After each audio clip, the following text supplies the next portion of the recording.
E aí, maninhos, tudo bem com vocês? Galera, esse vídeo vai ser como eu me comporto nas aulas. Isso. Espero que minha mãe não veja. Se ela ver, deixa. Então, a primeira coisa é, eu tenho amigos que eu estou aqui na sala, eles estão aqui. O que a gente faz? Bom, eu estou com um amigo, o Thiago. Graça. Por que tu não quer aparecer, cara? Que raiva. Quer pular na cama? É assim que eu comporto com minhas aulas, não é brincadeira. É porque assim, eu e os dois outros amigos, eles ficam no outro lado da sala. O que a gente faz? A gente fica atacando elástico. Como a gente faz? Para de fazer stream, senão eu vou tacar esse elástico em você. Porque isso aqui dói pra caramba. Você faz isso aqui. Dá pra ver como isso. Nossa, está Thiago. Bom, veja como eu faço.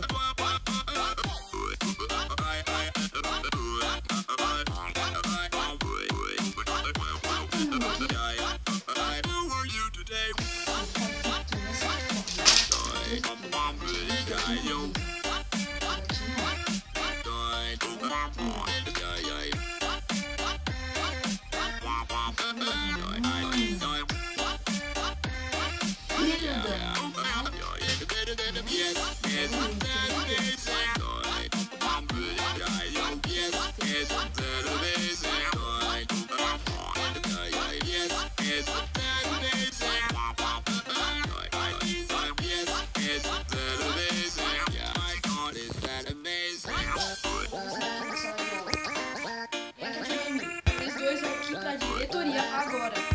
Vocês vão ver.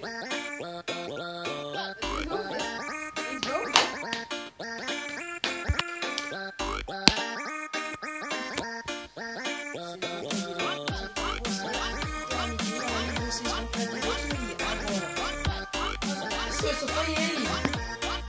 Então tá. Você vai.